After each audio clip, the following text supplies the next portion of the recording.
Isang araw. Isang araw lang matapos ilibing ang kaisa-isa kong anak na si Paulo, itinapon na ako ng asawa niya sa kalsada. Si Maricar, ang manugang na tinuring ko ng parang tunay na anak, ay tinawanan lang ako sa mukha. Ang sabi niya, wala na raw akong silbi. Palamunin na lang daw ako. Ang sakit, ang hiya na naramdaman ko nung gabing iyon, parang pinatay na rin ako. Wala man lang siyang utang na loob. Sa loob ng 2 taon, ako ang naging ilaw ng tahanan nila. Ako ang nagluto, ako ang naglinis, at ako pa ang nagbigay ng 2 milyong piso para sa bahay na tinitirhan nila. Pero para sa kanila, isa lang akong anino, isang katulong na walang boses. Akala nila, basta-basta na lang nila ako maitatapon. Pero nagkakamali si Maricar. Ang hindi niya alam, bago mamatay ang anak ko, may iniwan siyang isang lihim. Isang lihim na yaman na nakatago sa bangko. Isang huling alas na magpapabago ng lahat. Ang Lola Elena na pinalayas nila, siya pala ang may hawak ng susi. Hindi ako papayag na tapakan na lang nila ang pagkatao ko. Babawiin ko ang aking dangal. At sisiguraduhin kong matututo sila ng leksyon na hinding-hindi nila makakalimutan. Ito ang kwento ng aking pagbangon. Kung naramdaman mo na ring maging dayuhan sa sarili mong pamilya, para sa iyo ang kwentong ito. Pindutin ang like at subscribe at sabihin mo sa akin sa comments, taga saan po kayo? Luzon, Visayas o Mindanao? Halina, simulan na natin ang kwentuhan. Kabanata 1. Ang tawag sa kalaliman ng gabi. Alam niyo ba yung pakiramdam na gising ka pa rin kahit madaling araw na? Yung tipong, tahimik ang buong paligid. Naririnig mo pati ang pagtikitak ng orasan sa dingding. 3:00 na ng madaling araw. Pero gising pa rin ang diwa ko. Siguro? Siguro kutob na ito ng isang ina. Sabi nga ng mga matatanda, ang puso ng ina ay hindi nagsisinungaling. May nararamdaman akong mabigat sa dibdib ko nung gabing iyon, 3:17 ng umaga. Martes, tumunog ang telepono. Ang tunog na iyon, ang tinis ng ringtone sa gitna ng katahimikan. Para itong hudyat ng isang masamang panaginip. Nanginginig ang kamay ko habang inaabot ko ang telepono sa bedside table. Sino ba naman ang tatawag ng ganitong oras? Kaba? Takot. Yan ang agad na bumalot sa akin. Sinagot ko ang tawag. Nay. Boses yon ni Paulo. Ang kaisa-isa kong anak. Pero iba ang boses niya. Hindi ito ang boses ng masiglang Paulo na nakakausap ko araw-araw. Hirap siya. Hinihingal. Parang bawat salita ay isang malaking pakikibaka. May mali. Ang dibdib ko. Hindi ako makahinga. Paulo? Anak? Anong nangyayari? Sigaw ko. Napatayo ako sa kama. Ang puso ko parang sasabog sa kaba.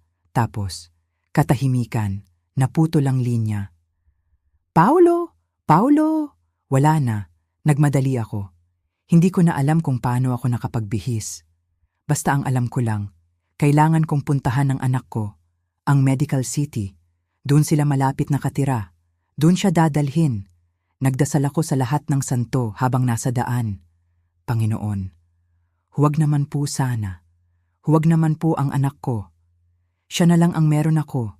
Pagdating ko sa ospital, ang amoy ng gamot at alkohol. Ang lamig ng aircon na tumatagos hanggang buto. Nakita ko ang mga nurse na nagtatakbuhan, pero parang bumagal ang ikot ng mundo ko nang makita ko ang doktor na papalapit sa akin. Ang mukha ng doktor, blanko, walang emosyon. Sanay na siguro siya sa kamatayan.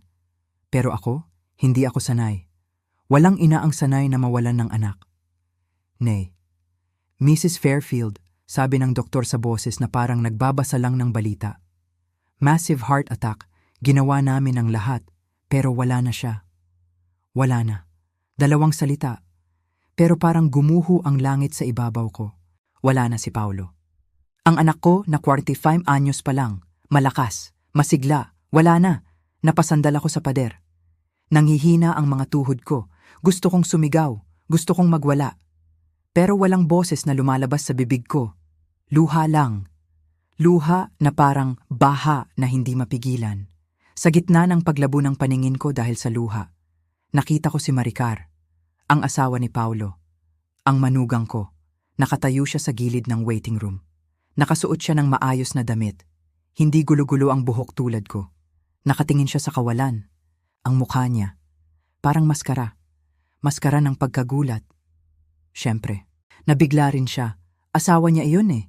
Pero, tinitigan ko siyang mabuti. May hinahanap ako sa mga mata niya. Hinahanap ko ang parehong sakit na nararamdaman ko. Hinahanap ko ang pagguho ng mundo sa mga mata niya. Pero iba ang nakita ko. Sa isang iglap, isang sandali lang.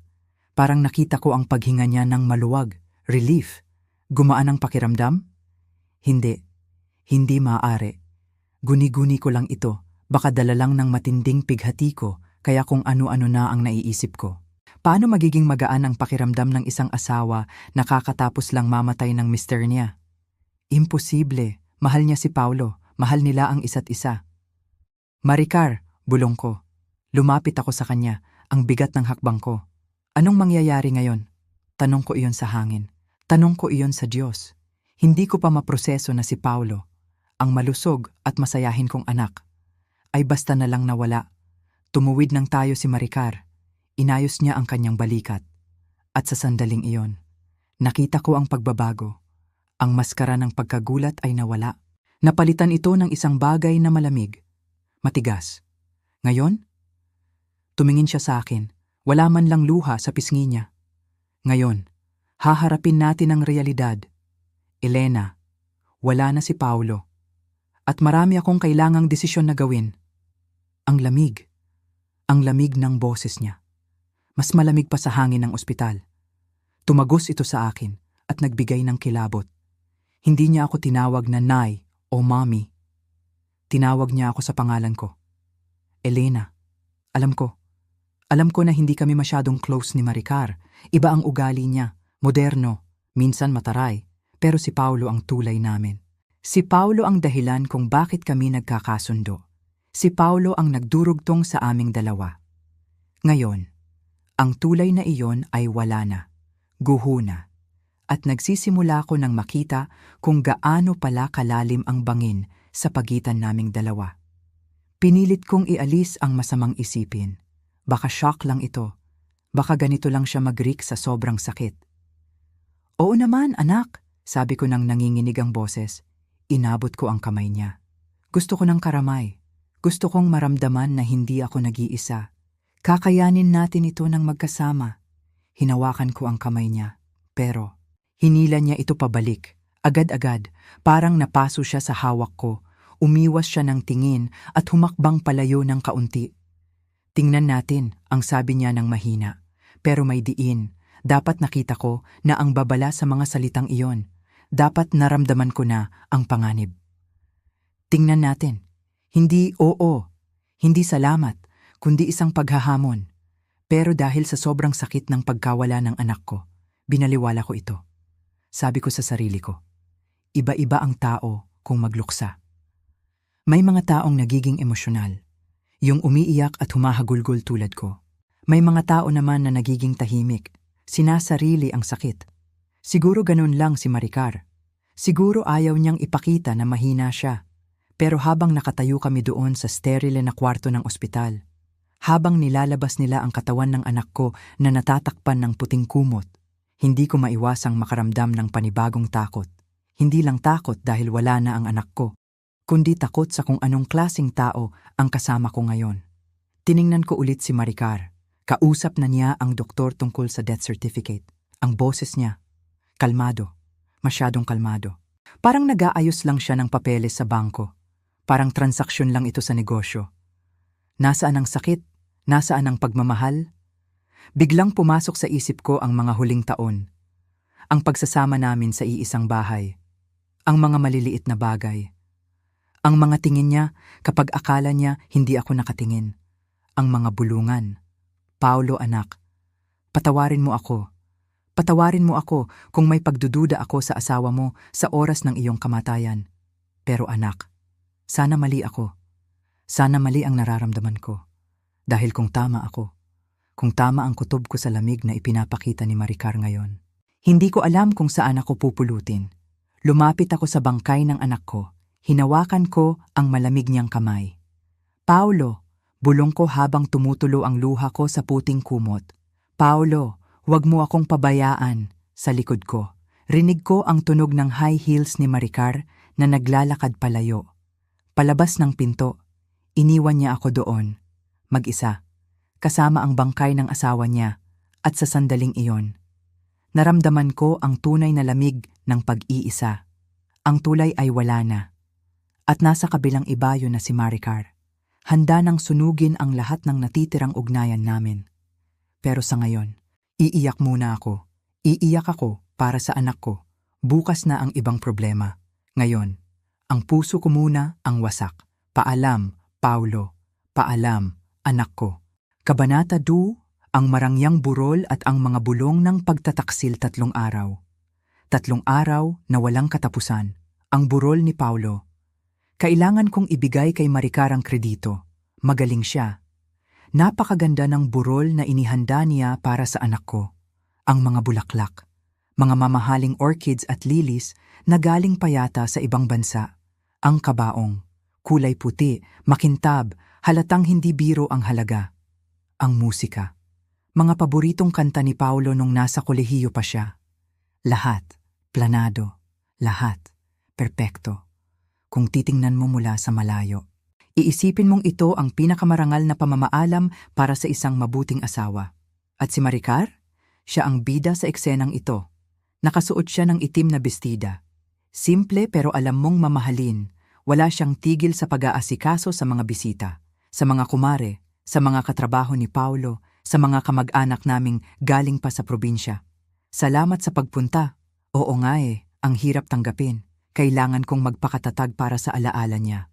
Yan ang linyang paulit-ulit niyang sinasabi. At sa bawat pagkakataon, may kasamang pagpahid ng panyo sa gilid ng mata. Kahit na minsan, wala naman akong nakikitang luha. Ang galing niyang umarte. Kung may award lang para sa pagiging ulirang balo, panalo na siya. Pero ako na ina? Nasa isang sulok lang ako, nakaupo sa monoblock na upuan. Pinapanood ang lahat na parang isang pelikula. Gusto kong tumulong. Gusto kong maging abala para makalimutan ko kahit saglit ang sakit. Nilapitan ko siya nung unang gabi. Maricar, sabi ko, anak, hayaan mo akong mag-ambag sa gastusin. May kaunti akong ipon dito. Pangkape man lang or biscuits para sa mga bisita. Si Paulo lang ang kaisa-isa kong anak. Hayaan mo naman akong gawin ito para sa kanya. Pero ano ang sagot niya? Tiningnan niya ako. Ang tingin na puno ng awa, pero alam kong peke. Huwag na, Elena, sabi niya, matigas. Ako ang asawa, ako ang nakakaalam kung ano ang gusto ni Paulo. Kaya ko na ito. Magpahinga ka na lang dyan. Magpahinga, parang sinabi na rin niyang, tumabi ka na lang dyan at huwag kang humarang. Kaya iyon ang ginawa ko. Tumabi ako. Nagdasal ako. Tiningnan ko ang mga picture frame na nakadisplay sa ibabaw ng kabaong. Nandoon si Paulo nung graduation niya sa UP. Ang gwapo ng anak ko sa toga niya. Nandoon ang wedding picture nila ni Maricar. Ang saya-saya nila tingnan. Nandoon din ang picture ni Paulo kasama ang pamangkin niya nung Pasko. Pero habang tinititigan ko ang mga litrato, may napansin ako. Hinanap ko ang picture naming dalawa. Yung picture namin nung 60th birthday ko na nakayakap siya sa akin. Yung picture namin nung nagbakasyon kami sa Baguio bago siya ikasal. Wala. Wala ni isang litrato ko kasama ang anak ko. Wala. Para akong binuhusan ng malamig na tubig. Kailan pa? Kailan pa inalis ni Maricar ang mga alaala ko sa buhay ni Paulo? Dahan-dahan, unti-unti, binura niya ako. At ngayon ko lang napapansin kung kailan huli na ang lahat. Nung huling gabi ng lamay. Maraming tao. Masikip. Maingay ang mga nagkukwentuhan sa labas. Naghahanap ako ng tahimik na lugar para huminga. Pumunta ako sa likod ng malalaking flower arrangement malapit sa entrance. Yung mga bulaklak na kasing tangkad ko. Doon, narinig ko sila. Si Maricar at ang kapatid niyang babae, si Tess. Nag-uusap sila ng mahina, pabulong. Pero sa sobrang tahimik ko, dinig na dinig ko ang bawat salita. Ang ganda ng ayos, sis, sabi ni Tess. Pero sigurado ka bang kaya mong bayaran lahat ng ito? Ang mahal ng kabaong, ang mahal ng catering. Narinig ko ang buntong hininga ni Maricar. Hindi buntong hininga ng lungkot, kundi ng pagod sa pagpapanggap. Huwag kang mag-alala, sagot ni Maricar. Ang boses niya ay matalas. Yung life insurance ni Paulo, sapat na sapat yun. Sa katunayan, mababayaran nun ang mortgage ng bahay sa loob ng 2 taon. Bayad na ang bahay. Solved na. Talaga? Gulat na tanong ni Tess. Mabuti naman kung ganon. At least secure ka na. Oo naman, dagdag ni Maricar. At narinig ko ang ngisi sa boses niya. Lalo na kapag nawala na ang mga extra expenses, makakaipon na ako ng maayos. Napahawak ako sa dibdib ko. Extra expenses? Anong gastusin ang tinutukoy niya? Bayad na ang bahay. May trabaho naman si Maricar. Wala naman silang anak na pinapaaral. Nagtanong si Tess para sa akin. Extra expenses? Ano yon? May utang ba si Paulo? Hindi utang, sagot ni Maricar. Si Elena. Parang huminto ang tibok ng puso ko. Si Elena? Tanong ulit ni Tess. Bakit? Anong gagawin mo sa kanya? Saan siya pupunta? Doon ko narinig ang tawa ni Maricar. Isang tawa na tuyo, walang puso. Hindi ko na problema yun sis, sabi niya. Matanda na siya, kaya na niyang dumiskarte. Tutal, palamunin lang naman siya dito sa bahay, dagdag pa sa kuryente at tubig. Ngayong wala na si Paulo, wala na akong obligasyon sa kanya. Maghanap siya ng matutuluyan niya tulad ng ibang matatanda. Nanginig ang buong katawan ko. Nanigas ako sa kinatatayuan ko sa likod ng mga bulaklak. Palamunin? Ako? Palamunin? Bumalik sa isip ko ang lahat. 2 taon na ang nakakaraan. Ibinenta ko ang bahay ko sa probinsya. Ibinigay ko sa kanila ang 2 milyong piso. 2 milyon. Para ipang down payment sa bahay na tinitirhan namin ngayon. Si Paulo pa ang nagpumilit. Sabi niya, Nay, tira muna kayo sa amin. Pansamantala lang. Habang naghahanap tayo ng maliit na kondo para sa inyo. Para hindi kayo mag-isa. Ang pansamantala ay naging permanente. Nasanay ako. Ako ang nagluluto ng almusal bago sila pumasok sa trabaho. Ako ang naglalaba. Ako ang naglilinis. Ginawa ko ang lahat para hindi ako maging pabigat. Para maging kapaki-pakinabang ako. Akala ko pamilya kami. Akala ko mahal nila ako. Pero sa mata pala ni Maricar, isa lang akong extra expense. Isang gastusin na kailangang i-cut cost ngayong wala na ang anak ko. Ang sakit. Mas masakit pa kaysa sa pagkamatay ni Paulo. Kasi ang kamatayan, natural yun, tadhana ng Diyos yun, pero ang kasamaan ng ugali, ang kawalan ng utang na loob, pinipili yun.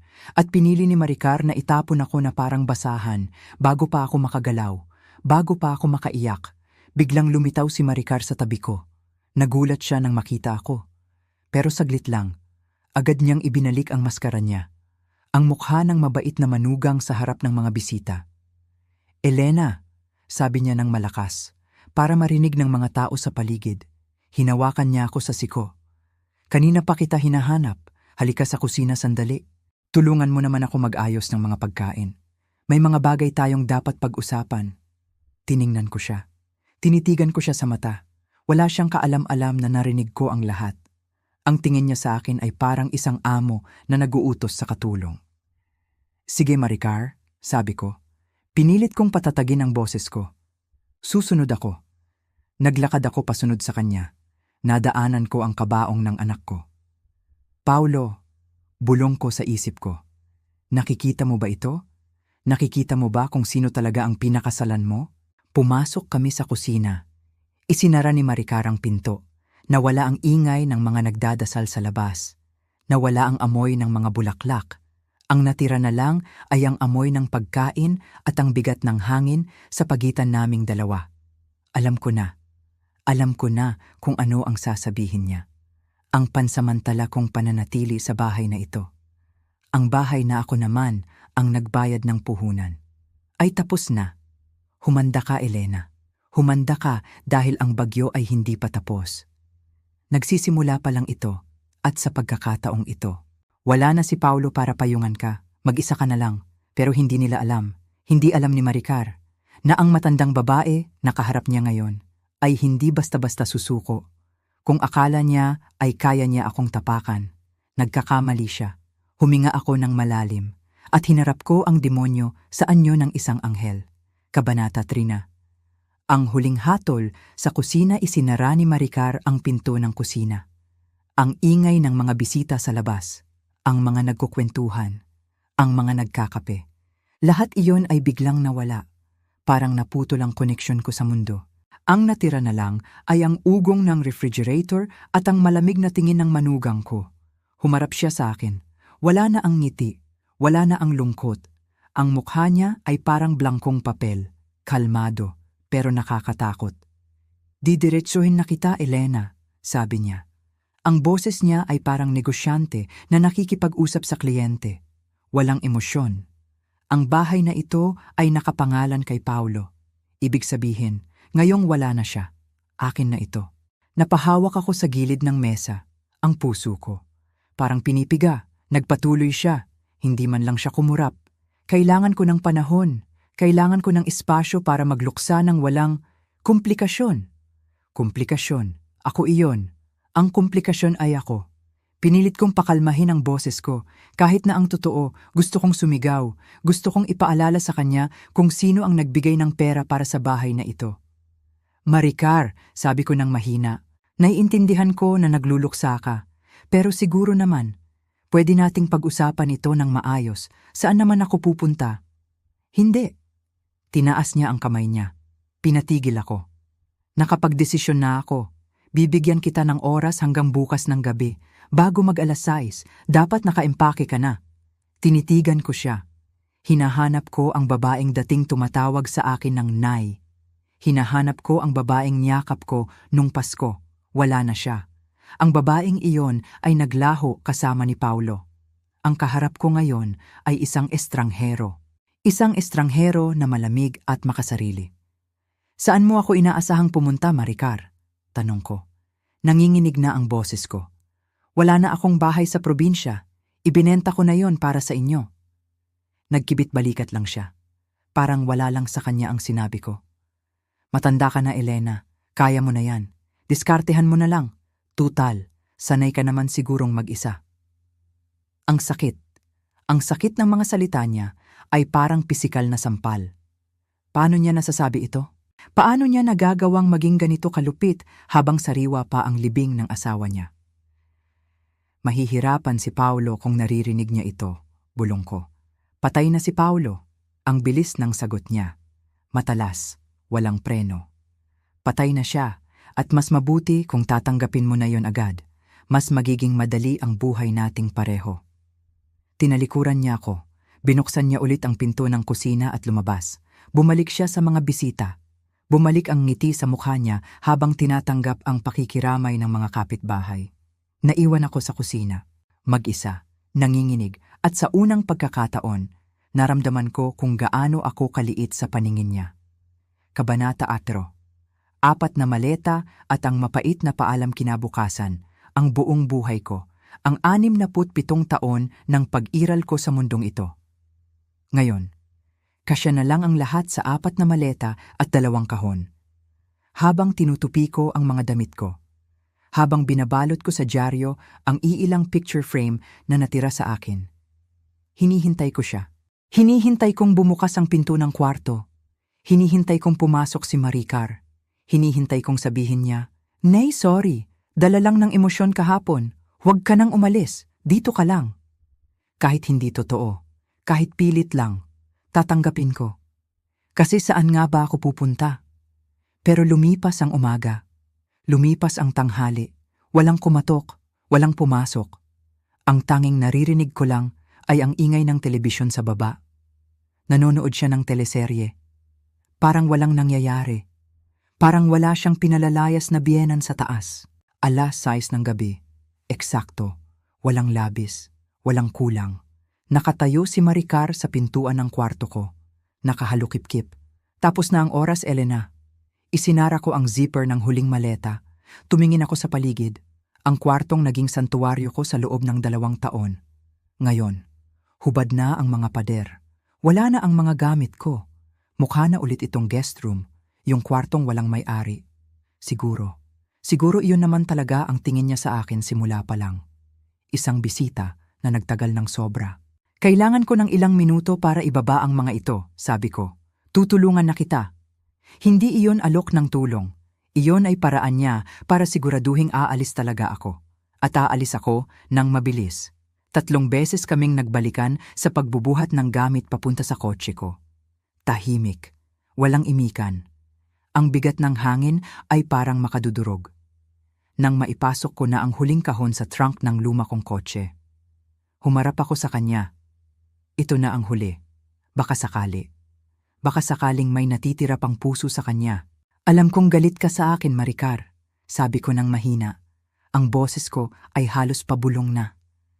Gusto ko lang malaman, ano ba ang nagawa kong mali? Sabihin mo naman, para maitama ko. Tinitigan niya ako. Ang mukha niya ay parang bato. Walang awa. Wala kang ginawang mali, Elena, sagot niya. Wala. Wala. Ang problema lang, nasa espasyo kita, nasa buhay kita, nakaharang ka sa daan ko. Naaawa lang sa iyo si Paulo kaya ka nandito. Pero ako, hindi ako naawa sa iyo. Ang katapatan niya ay brutal, masakit. Pero sa totoo lang, mas okay na ito kaysa sa mga plastik ng ngiti.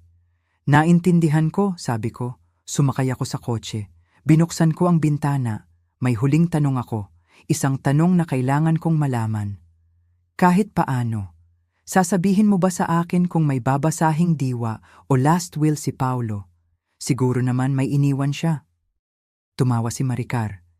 Isang tawa ng pagkainis. Bakit naman siya mag-iiwan ng kahit ano sa'yo? Tanong niya. Ang mukha niya ay talagang nagtataka. Hindi ka naman niya asawa. At isa pa, wala ka namang naging ambag na pera sa bahay na ito o sa pamumuhay namin. Napangiti ako ng mapait. Wala daw akong ambag. Ang 2 milyong piso, ang perang pinaghirapan ko at nang namayapa akong asawa. Ang perang ibinigay ko ng buo para sa down payment ng bahay na tinitirhan niya ngayon. Nakalimutan na ba niya? O kinalimutan niya lang dahil mas komportable para sa konsensya niya? Oo nga pala, sabi ko na lang. Ang tanga ko naman para umasa. Pinaandar ko ang makina. Umalis ako nang hindi lumilingon. Dumiretso ako sa isang murang hotel sa tabi ng highway.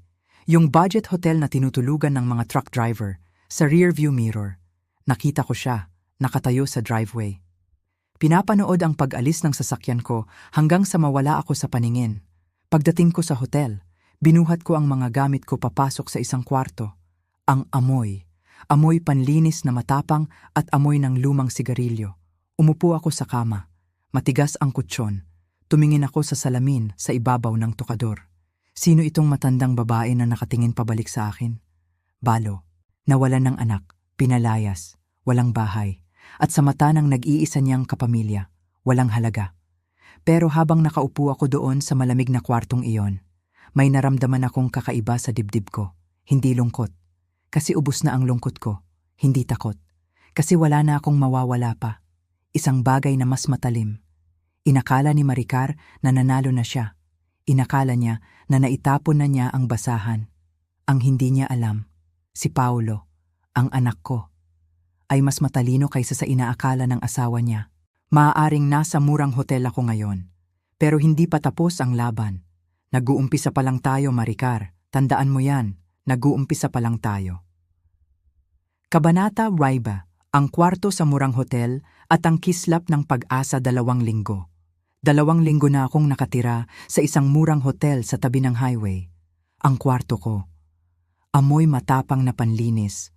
Amoy Zonrox na humalo sa amoy ng luma at inaamag na carpet. Nakaupo ako sa kama. Ang kutsyon, matigas. Ramdam ko ang bawat spring na tumutusok sa likod ko.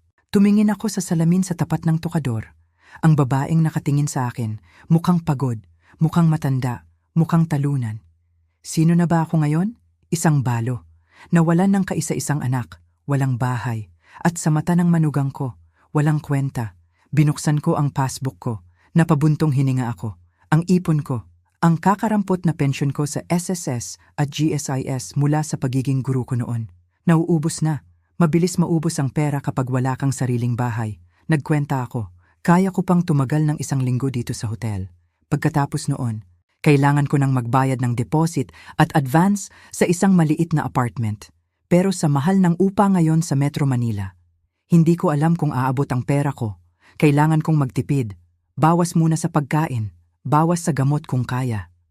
Habang nakatulala ako sa kisame at nag-iisip kung paano pagkakasyahin ng pera, biglang tumunog ang cellphone ko, unknown number.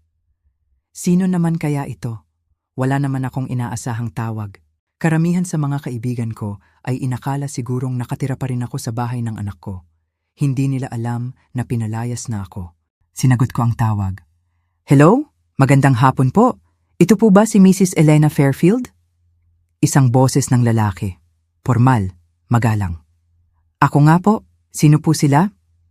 Mrs. Fairfield, ako po si Attorney James Morrison mula sa Morrison and Associates. Ako po ang humahawak ng mga legal na dokumento ng namayapa ninyong anak na si Paulo. Attorney Morrison. Tanda ko siya. Nakita ko siya nung pumirma kami sa deed of sale ng bahay ni na Paulo at Maricar. Siya yung abogado na may mabait na mukha. Opo, attorney. Naalala ko po kayo. Bakit po kayo napatawag? Tumikhim siya sa kabilang linya. Tumawag po ako para ipaalam sa inyo na tapos na ang proseso ng probate. Magkakaroon po ng formal na pagbabasa ng last will and testament ni Paulo. Sa susunod na Martes po, 2:00 ng hapon, dito sa opisina ko sa Makati. Napatigil ako. Humigpit ang hawak ko sa telepono. Kailangan po ang presensya ninyo, Mrs. Fairfield. Kailangan ang presensya ko. Umupo ako ng tuwid. Binaliwala ko ang tunog ng lumang kama. Attorney, pasensya na po, pero baka nagkakamali kayo. Ang alam kasi ni Maricar, ang asawa niya, pinutol ni attorney ang sasabihin ko. Malumanay pero diretsahan. Mrs. Fairfield, sinasabi ko lang po kung ano ang nasa diwa o will ni Paulo. At nakasaad po doon ng malinaw. Kayo po ay isa sa mga beneficiary o tagapagmana. Tagapagmana. Ako? Magkita po tayo sa Martes, 2:00 ng hapon. Nung ibaba ko ang telepono, tulala ako. Tinitigan ko ang cellphone ko ng matagal. May iniwan si Paulo para sa akin. Siguro maliit na bagay lang. Baka yung vintage na relo ng tatay niya. O kaya yung mga album ng litrato nung bata pa siya. Alam kong hindi magiging masaya si Maricar dito. Siguradong magagalit yon. Pero wala siyang magagawa. Desisyon ito ni Paulo. Sa unang pagkakataon sa loob ng 2 linggo. Nakahinga ako ng maluwag. Hindi ako kinalimutan ng anak ko. Kahit sa huling sandali, naalala niya ako. Ginugol ko ang weekend sa paghahanap ng apartment sa internet. Naghanap ako ng mga senior living community o kahit maliit na studio type na pasok sa budget ko. Kailangan kong maging handa, anuman ang mangyari sa Martes. Alam kong hindi magiging madali ang pagkikita namin ni Maricar. Kabanata 6. Ang pagbabasa ng huling habilin Martes. 1:45 ng hapon. Nakapark ako sa tapat ng opisina ni Attorney Morrison. Luma na ang kotse ko. Halatang hindi bagay sa lugar na ito na puno ng matatayog na building. Nakita ko ang pagdating ni Maricar. Bumaba siya sa isang kulay silver na BMW.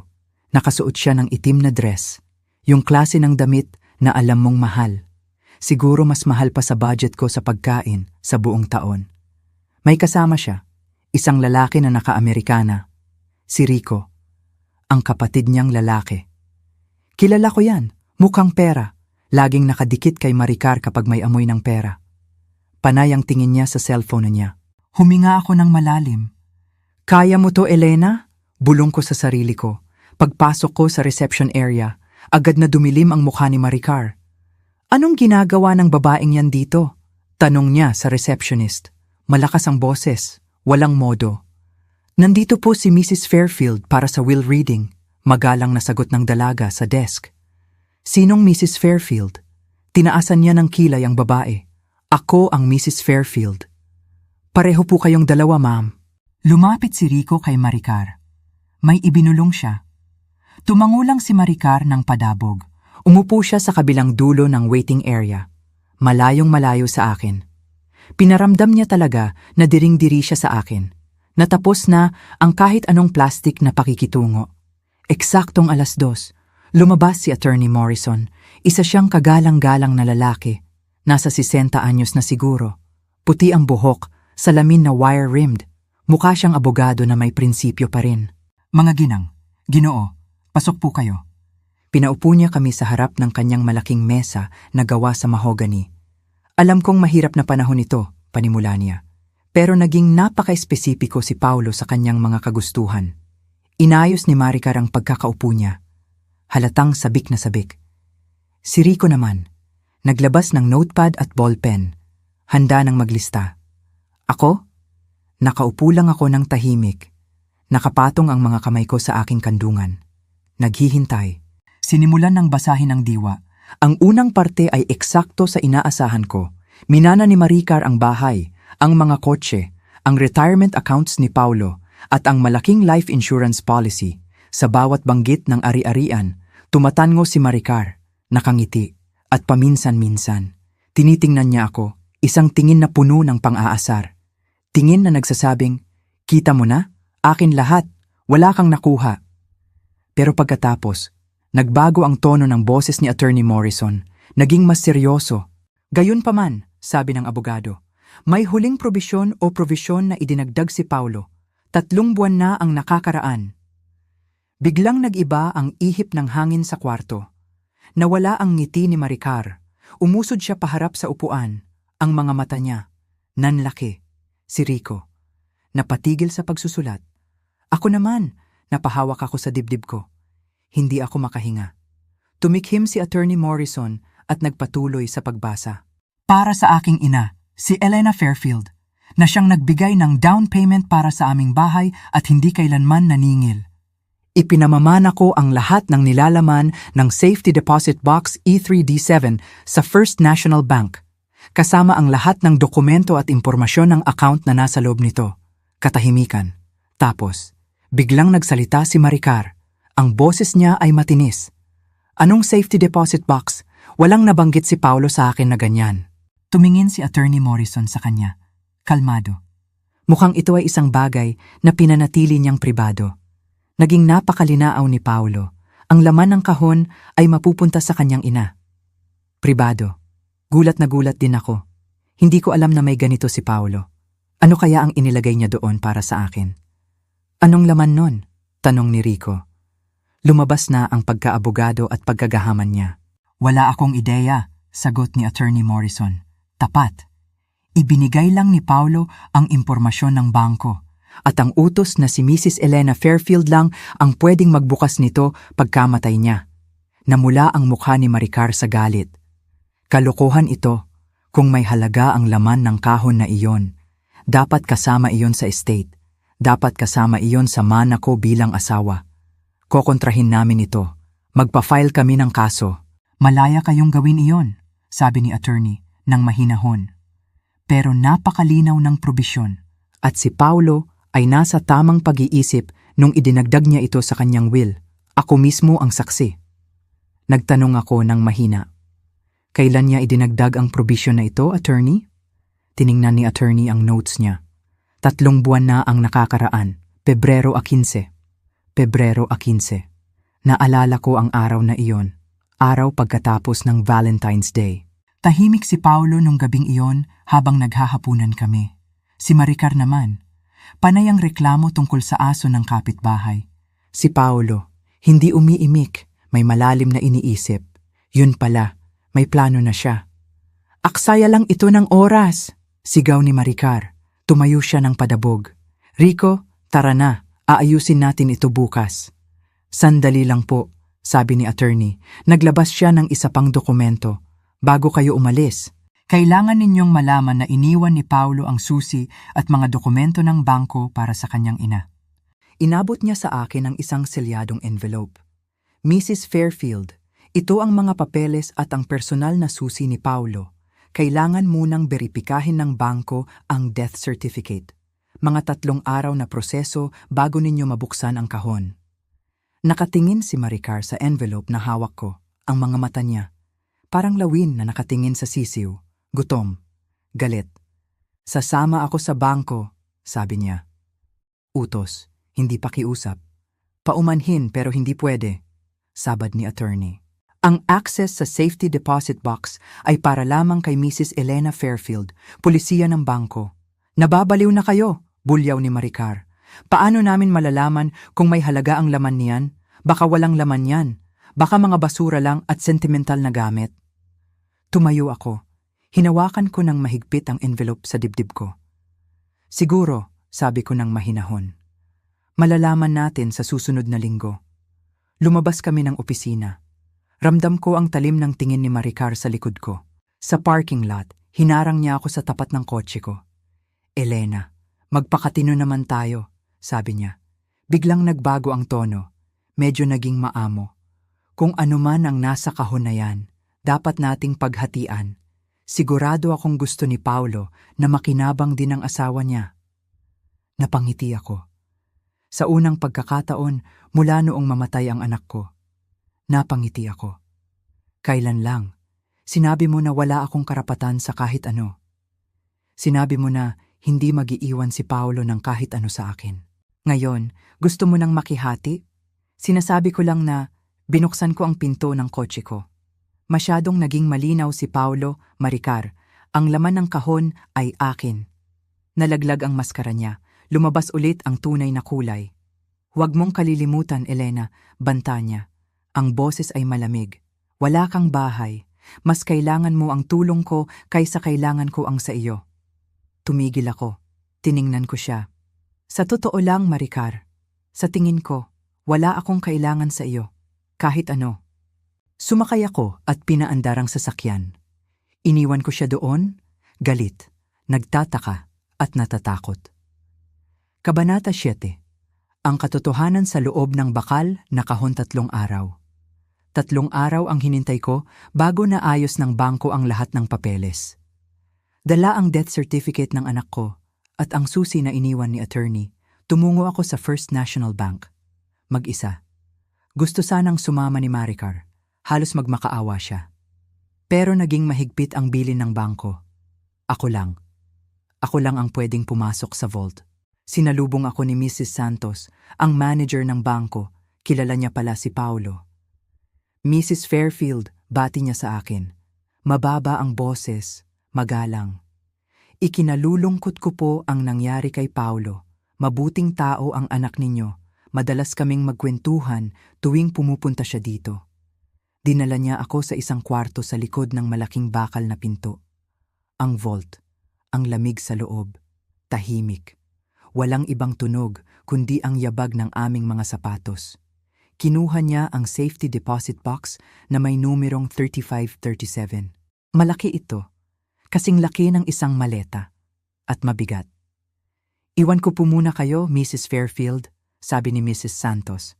Nasa labas lang po ako kung may kailangan kayo. Nang isara niya ang pinto, naiwan ako sa katahimikan. Huminga ako ng malalim. Ang kamay ko. Nanginginig habang isinusuot ko ang susi sa kandado. Click. Bumukas ang takip. Ang unang tumambad sa akin ay isang sobre. Isang puting sobre na may pamilyar na sulat kamay. Ang sulat kamay ng anak ko. Para kay nanay ang nakasulat. Napaluha ako agad. Parang naririnig ko ang boses niya. Binuksan ko ang sobre. Nay, panimula ng sulat. Kung binabasa mo ito, ibig sabihin ay wala na ako. At sigurado ako na ipinakita na ni Maricar ang tunay niyang kulay sa iyo. Napahawak ako sa bibig ko. Alam niya. Alam ng anak ko. Nagpatuloy ako sa pagbasa. Patawad, Nay. Patawad kung hindi ko nasabi sa iyo noon. Pero matagal ko nang alam kung anong klaseng babae ang napangasawa ko. Ilang taon ko nang alam na pera lang ang habol niya. Pero naghanda ako. Naghanda ako para sa araw na ito. Bumilis ang tibok ng puso ko.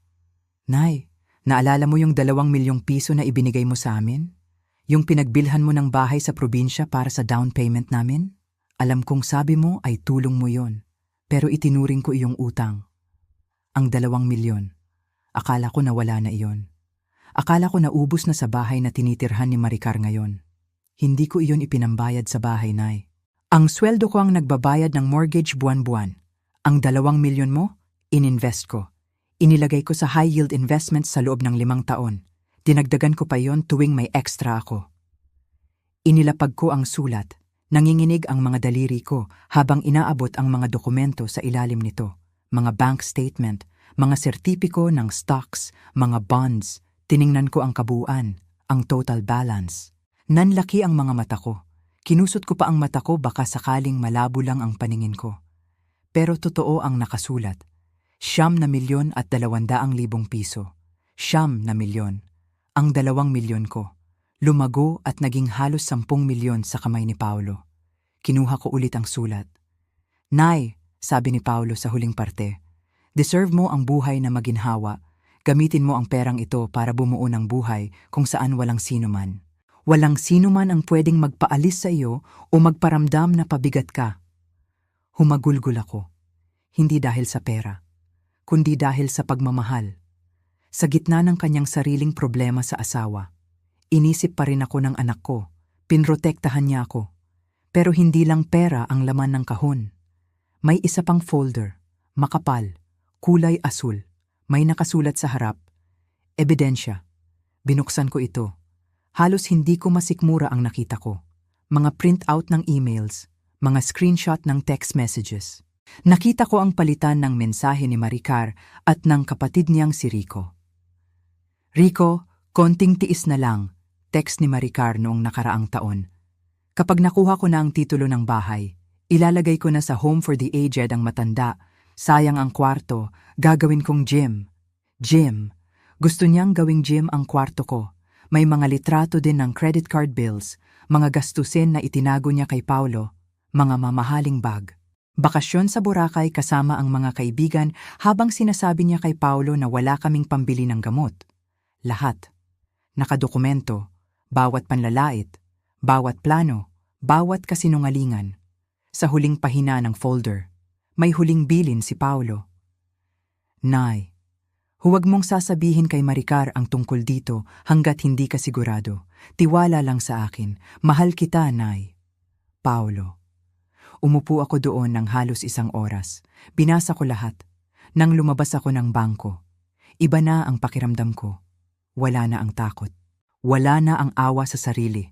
Ang Elena na pumasok kanina ay isang balo na api. Ang Elena na lumabas ngayon, siya ay isang ina na handang lumaban. Bitbit ko ang malaking envelope. Ang bigat nito ay hindi pa bigat. Ito ay sandata. At handa na akong gamitin ito. Kabanata 8. Ang matamis na paanyaya ng ahas. Pagkasakay ko sa kotse, biglang tumunog ang telepono ko. Siya, si Maricar. Tinitigan ko ang pangalan niya sa screen. Dati, kapag tumatawag siya, kinakabahan ako baka may nagawa akong mali. Baka hindi ko nalinis ng maayos ang kusina. Baka maalat ang ulam. Ngayon, napangiti ako. Isang ngiti na hindi umaabot sa mata. Sinagot ko ang tawag. Hello, Maricar? Nay, bati niya. Ang boses niya. Diyos ko, ang tamis. Parang asukal na may halong lason. Kamusta ka na? Kanina pa kita iniisip. Iniisip? Siguro iniisip niya kung magkano ang nakuha ko. Mabuti naman ako, sagot ko. Kalmado. Nay, napatawag ako kasi na-miss kita. Sobra. Ang tahimik ng bahay kapag wala ka. Naisip ko. Bakit hindi ka dumaan dito ngayon? Mag-lunch tayo. Lunch. Ang babaeng nagpalaya sa akin na parang aso. Ngayon ay nagyaya ng tanghalian. Nagluto ako ng paborito mo, Nay, dagdag niya. Yung chicken galantina at saka leche flan. Di ba gustong-gusto mo yon? Nakakatawa. Ngayon lang niya naalala ang mga paborito ko. Dati, kapag nagluluto ako ng gusto ko, sasabihin niya na ang taba naman yan o mahal ng ingredients. Alam ko ang laro niya. Gusto niyang malaman ang laman ng kahon. Gusto niyang malaman kung may makukuha ba siya. Ang bait mo naman, Maricar, sabi ko. Pinilit kong lagyan ng tuwa ang boses ko. Sige, papunta na ako. Gutom na rin ako. Talaga? Sige, Nay. Hihintayin kita. Ingat ka sa pagmamaneho, ha? Love you. Love you. Muntik na akong matawa ng malakas. Ang daling sabihin, ang daling itapon. Binaba ko ang telepono at tumingin sa aking refleksyon sa rearview mirror. Handa ka na ba, Elena? Tanong ko sa sarili ko. Tiningnan ko ang makapal na envelope sa passenger seat. Ang mga ebidensya, ang pera, ang katotohanan. May dinaanan muna ako saglit. Bumili ako ng isang paper bag. Maliit lang. Isang regalo. Gusto ko siyang bigyan ng regalo. Isang bagay na magpapaalala sa kanya kung sino ang nawala sa kanya. 12:00 ng tanghali. Dumating ako sa bahay. Dati, bahay ko rin ito. Pero ngayon, isa na lang itong entablado. Entablado para sa huling palabas namin ni Maricar. Binuksan niya ang pinto. Nakasuot siya ng puting bestida, maaliwalas ang mukha. Naka-makeup ng maayos. "Nay!" sigaw niya sabay yakap sa akin. Ang yakap niya, malamig, kahit mahigpit. Alam mong walang init ng pagmamahal. Amoy mamahaling pabango siya. Pabango na binili niya gamit ang credit card na si Paulo ang nagbabayad. "Pasok ka, Nay! Ang init sa labas!" Pumasok ako. Ang bango ng pagkain. Totoo nga, nagluto siya. Ang mesa. Nakaset up ng maganda. Nilabas niya pa ang mga mamahaling plato na ginamit nila nung kasal. Yung mga plato na bawal kong galawin noon kasi baka mabasag ko daw. "Umupo ka na, Nay. Ipagtitimpla kita ng iced tea." Umupo ako. Pinanood ko siyang gumagalaw sa kusina. Ang galing niyang umarte. Kung hindi ko lang nabasa ang sulat ni Paulo, kung hindi ko lang nakita ang mga text message niya, baka naniwala ako. Baka naniwala ako na nagsisisi siya. Baka naniwala ako na gusto niya talaga akong makasama. Pero alam ko na ang totoo. Siya ay isang ahas na nagbabalat kayo. At hinihintay lang niya ang tamang oras para tuklawin ako at kunin ang kung anuman ang meron ako. Inilapag niya ang baso ng iced tea sa harap ko. "So," panimula niya. Umupo siya sa tapat ko. Nakangiti. Pero ang mata niya, nakatutok sa bag na dala ko. "Kamusta sa bangko kanina? Anong sabi ni manager?" Hindi na siya makapaghintay. Uminom ako ng tea. Mabagal. Ninanamnam ko ang bawat sandali. "Maayos naman," sagot ko. "Maraming papeles, pero maayos." "Ganun ba?" Sumandal siya papalapit sa akin. "Alam mo, Nay, naisip ko lang. Di ba pamilya tayo? Si Paulo? Gusto niya na nagtutulungan tayo? Kaya naisip ko. Kung ano man ang nakuha mo sa bangko, baka mas maganda kung pagsamahin natin sa insurance na nakuha ko. Para mas lumago. May kilala akong magaling na financial advisor." Napangiti ako sa loob-loob ko. Financial advisor? Yung parehong tao siguro na nagturo sa kanya kung paano ubusin ang pera ni Paulo sa luho. "Napakabait mo talagang asawa, Maricar," sabi ko. "Siyempre naman, Nay, para sa future natin ito." Kinuha ko ang maliit na paper bag na dala ko. "Bago tayo mag-usap tungkol sa pera," sabi ko. Inabot ko sa kanya ang bag. "May regalo ako sa iyo. Pasasalamat sa pag-imbita mo sa akin ngayon." Kinuha niya ito. Sabik na sabik. Siguro akala niya alahas o pera. Binuksan niya ang bag. Ang laman? Isang simpleng picture frame. Litrato ni Paulo nung college graduation niya. Nakangiti. Puno ng pag-asa. Nawala ang ngiti sa mukha ni Maricar. Tumingin siya sa akin. Nagtataka. Nadismaya. "Litrato?" tanong niya. "Oo," sagot ko. Tinitigan ko siya sa mata. Naisip ko na dapat nasa iyo yan. Bilang pag-alala sa asawang niloko mo. "Ay, minahal mo pala." Natigilan siya. "Anong ibig mong sabihin, Elena?" Huminga ako ng malalim. Kinuha ko ang makapal na envelope sa tabi ko. "Ang ibig kong sabihin, Maricar, alam ko na ang lahat." At sa sandaling iyon, nakita kong namutla siya. Ang kulay sa mukha niya, unti-unting nawawala. Nagsisimula na ang tunay na tanghalian. At sa pagkakataong ito, hindi ako ang ulam. Kabanata 9, ang tanghalian ng katotohanan at ang mga resibo nakatitig sa akin si Maricar. Ang tinidor sa kamay niya ay nakabitin sa ere. Ang ngiti sa labi niya ay dahan-dahang nawawala, parang yelo na natutunaw sa init ng araw. Kinuha ko ang folder na dala ko. Inilapag ko ito sa gitna ng mesa, sa gitna ng lechon manok at kare-kare na ipinahanda niya para suhulan ako. "Anong ibig mong sabihin, Elena?" tanong niya. Nanginginig na ang boses niya. Huminga ako ng malalim. Tinitigan ko siya, mata sa mata. "Ang ibig kong sabihin, Maricar, alam ko na ang lahat at alam din ni Paulo." Tumawa siya ng pilit, isang tawa na puno ng kaba. "Anong alam ni Paulo? Patay na siya, Elena. Huwag na tayong gumawa ng kwento." Binuksan ko ang folder. Dahan-dahan. Gusto kong damdamin niya ang bawat segundo. "Hindi ito kwento," sabi ko ng mahinahon. "Ito ay ebidensya. Kumuha ako ng isang papel, isang printout ng email. Iniabot ko sa kanya. Basahin mo, utos ko. Kinuha niya ito. Nanlaki ang mga mata niya habang binabasa ang sarili niyang mga salita. Ito yung email mo sa kapatid mong si Rico, paliwanag ko. Ang boses ko ay matigas. Ang sabi mo dito, at sisipiin ko. Kaunting tiis na lang kuya. Kapag nakuha ko na ang titulo ng bahay, itatapon ko na ang matanda sa Home for the Aged sa Tagaytay. Gagawin kong home gym ang kwarto niya. Binitiwan niya ang papel, parang napaso ang kamay niya. Paano mo nakuha ito? Bulong niya. Si Paulo, sagot ko. Si Paulo ang kumuha niyan. Nakikita niya ang lahat ng ginagawa mo sa computer kapag tulog ka na. Akala mo ba tanga ang anak ko? Hindi ko siya pinagsalita. Naglabas pa ako ng isa pang papel, isang litrato ng screenshot ng text message. At ito, patuloy ko, ito ang text mo sa kumare mo. Tinawag mo akong palamunin, sabi mo. Walang silbi ang biyenan ko. Dagdag lang sa gastos sa kuryente. Sana kunin na ni Lord. Namutla si Maricar. Ang mukha niya ay parang papel sa puti.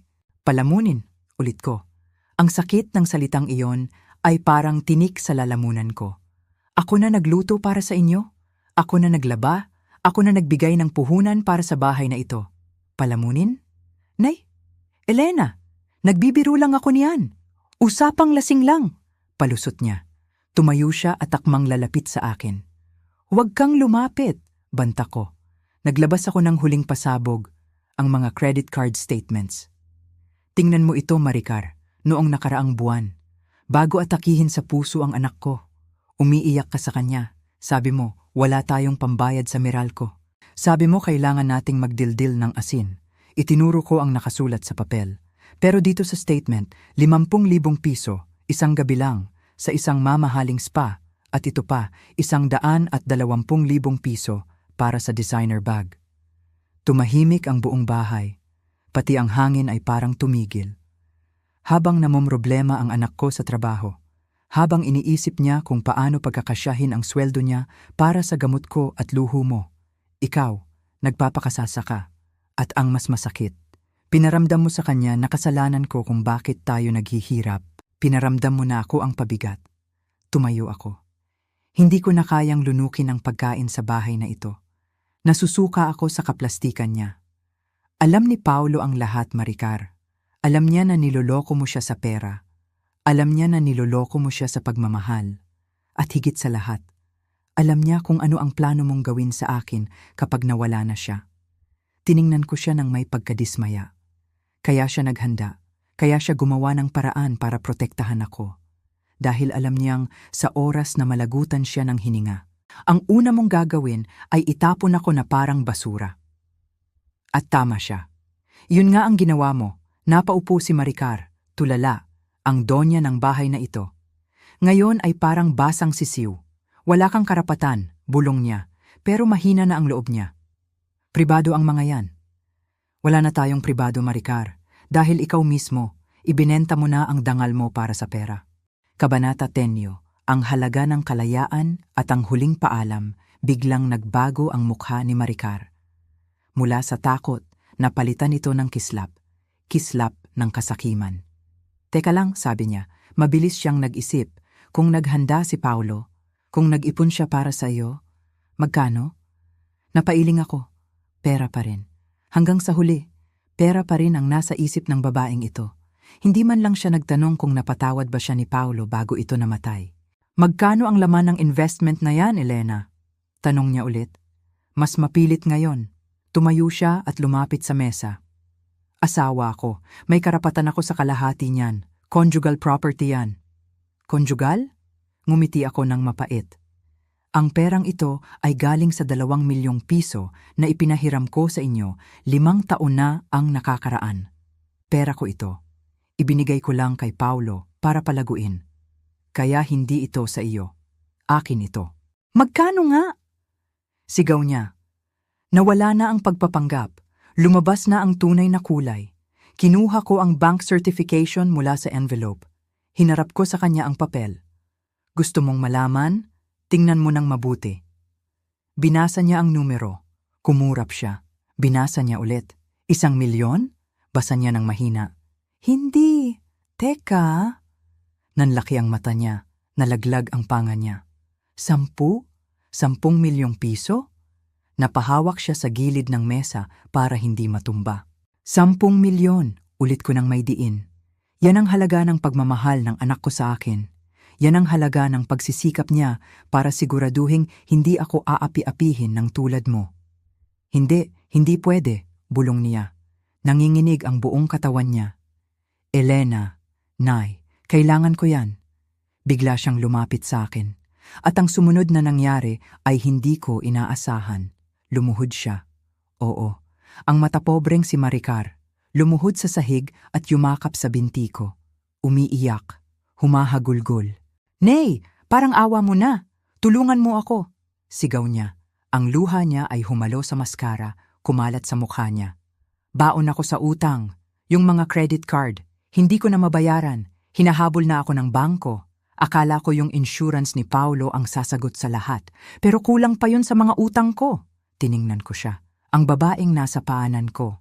Naka-designer dress. Nakaalahas. Pero sa loob, bulok. Utang mo yan sa luho, Maricar, sabi ko ng malamig. Hindi ko utang yan. Pero mapapalayas ako. Kukunin nila ang bahay. Kukunin nila ang kotse. Hagulgol niya. Saan ako pupunta? Pamilya tayo, di ba? Di ba sabi mo kanina pamilya tayo? Huwag mo akong tiisin. Hinawi ko ang kamay niya. Humakbang ako palayo. Pamilya? Tanong ko. Ang boses ko ay puno ng hinanakit. Nung pinalayas mo ako nung isang gabi, nung sinabi mong, patay na si Paulo, tanggapin mo na. Naisip mo ba na pamilya tayo? Sorry na. Sorry na po. Nagkamali lang ako. Stress lang ako. Huli na ang lahat para sa sorry, Maricar. Inayos ko ang bag ko. Hinawakan ko ng mahigpit ang envelope na naglalaman ng kalayaan ko. Sabi mo noon, isa lang akong nanay. Walang ambag, walang silbi. Naglakad ako papunta sa pinto. Binuksan ko ito at pumasok ang liwanag ng araw. Lumingon ako sa kanya sa huling pagkakataon. Nakalugmok siya sa sahig. Iyak ng iyak. Tama ka, Maricar. Isa lang akong nanay. Pero ako ang nanay na nagpalaki sa lalaking naging asawa mo. At kahit wala na siya, siya pa rin ang nagtanggol sa akin laban sa'yo. Paalam, Maricar. Sana bayaran ng mga luho mo ang kalungkutan mo. Isinara ko ang pinto. Iniwan ko siya doon, kasama ang kanyang mga mamahaling plato, ang kanyang malaking bahay, at ang kanyang bundok na utang. Paglabas ko ng gate, ang sikat ng araw, ang init sa balat ko, ang sarap sa pakiramdam. Wala na akong bigat sa dibdib, para akong nabunutan ng tinik. Sumakay ako sa luma kong kotse. Saan ako pupunta? Hindi ko pa alam. Baka sa Baguio. Baka bumisita sa mga pinsan sa probinsya. O baka mag-travel ako sa ibang bansa na hindi ko nagawa noon dahil inuna ko ang pamilya. Ang mahalaga, hawak ko na ang buhay ko. Hawak ko na ang dangal ko. Tumingin ako sa langit. Maaliwalas ang ulap. Salamat, Paulo, bulong ko. Salamat, anak. Makakapahinga ka na. Okay na si nanay. Pinaandar ko ang makina at hindi na ako lumingon pabalik. Minsan, ang hustisya ay hindi dumarating sa pamamagitan ng sigawan o away. Minsan, dumarating ito sa anyo ng isang tahimik na tagumpay at sa kaalamang pinalaki mo ng tama ang anak mo. Minsan, ako si Elena at ito ang kwento ng aking pagbangon. Salamat sa pakikinig. Kung nagustuhan niyo ang kwento ko, huwag kalimutang mag-subscribe. At ikaw, may kwento ka rin ba ng karma? May kilala ka rin bang manugang na tulad ni Maricar? I-comment mo sa baba, babasahin ko lahat yan. Hanggang sa muli, paalam. Habang papalayo ang sasakyan ko, tumingin ako sa rearview mirror. Nakikita ko pa rin ang bahay, ang malaking bahay na iyon.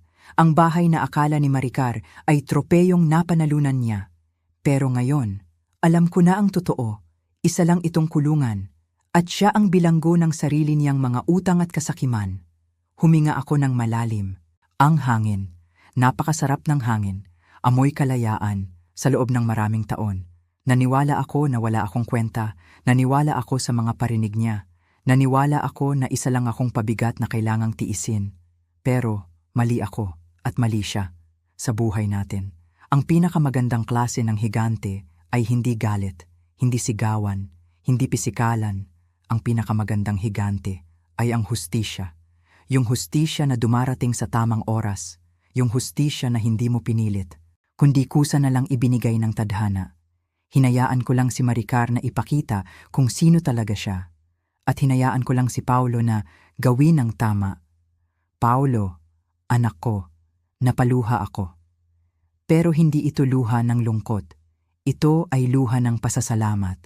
Kahit nasa kabilang buhay na siya, inaalagaan pa rin niya ako. Tinupad niya ang pangako niya nung bata pa siya.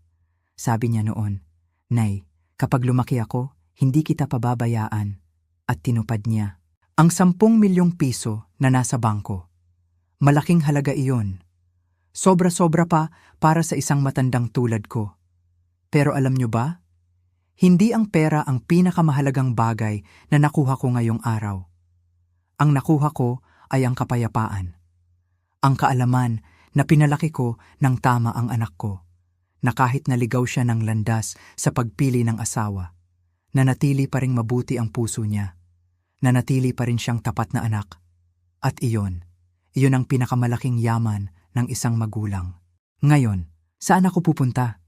Siguro, uuwi muna ako sa probinsya. Dadalawin ko ang puntod ng tatay ni Paulo. Ikukwento ko sa kanya ang lahat. O baka naman, baka tuparin ko na ang pangarap kong maglakbay. Pupunta ako sa Japan o sa Europe. Bakit hindi? Hawak ko na ang oras ko. Hawak ko na ang buhay ko. Wala nang magsasabi sa akin na palamunin ako. Wala nang magsasabi na walang silbi ang pag-iral ko. Sa mga kapwa ko nanay na nakikinig ngayon, sa mga lola na minsan ay nararamdaman na parang background na lang sila sa sarili nilang pamilya. Huwag kayong mawawalan ng pag-asa. Hindi natutulog ang Diyos. At ang kabutihan na itinanim ninyo sa mga anak ninyo, aanihin nyo rin yan balang araw. Minsan, sa paraang hindi niyo inaasahan. Si Maricar? Bahala na sa kanya ang tadhana. Hindi ko na siya iisipin. Ang mahalaga ngayon ay ako. Ako naman. Ako si Elena. Isang balo, isang ina. At ngayon, isang malayang babae. Maraming salamat sa pagsama sa akin sa kwentong ito.